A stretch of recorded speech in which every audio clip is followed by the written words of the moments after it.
Hello, this recording is about a two-way radio mobile installation into a Linde H50 forklift.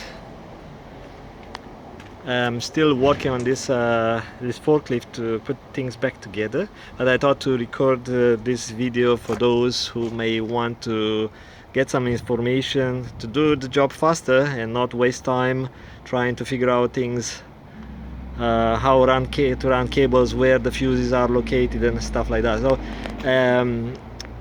what I started with was the antenna. I ran the antenna cable through this grommet. I used this type of mirror mount because it's a bit more solid than other type of systems that I use to install two-way radios.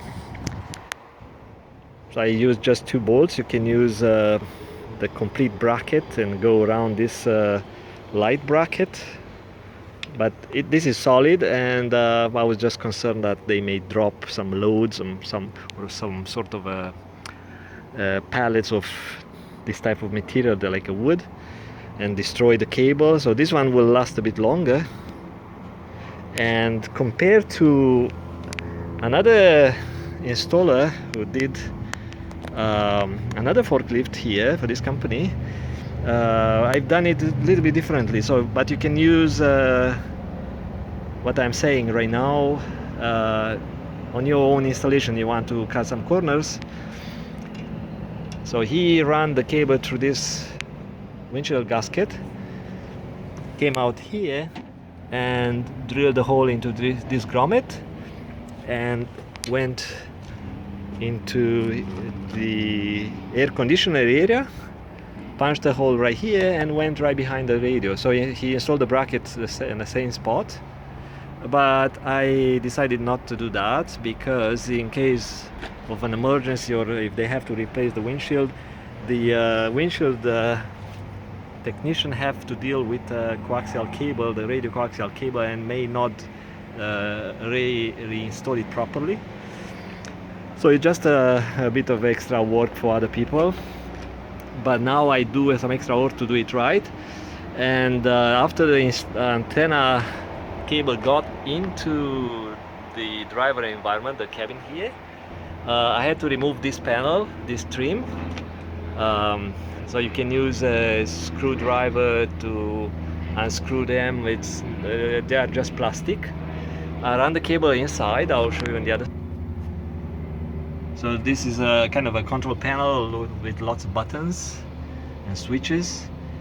So I removed this one. I run the cable nicely parallel to other harness, and I got into that post, the vertical. Then this vertical post, you may not see the cable, but I run it behind the clamps, so it's done nicely. Then from here there is another grommet into that little horizontal wall. I run the cable along with a power cable into a split loom, and that kind of gives the cable some protection against the heat, the engine heat. So again, if you look at the dust, this one collected in a couple of months of use. Imagine the user, the driver, what they collect in their lungs. Luckily the human body can kind of clean up itself. So I ran the cable beside the battery.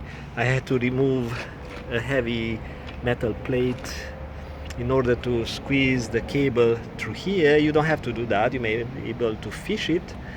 Then I got out here and behind the radio, then connector, and at the back of the radio you will see an accessory connector. Pin number 10 is ignition control, so the radio would turn on once the key is in ignition.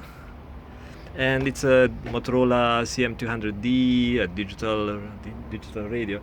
The power is being connected to the fuse panel, which is behind the driver's seat, and is the fuse that controls or protects the air conditioner. I could not find other fuse safe to use, so I had to use a fuse adapter, of course.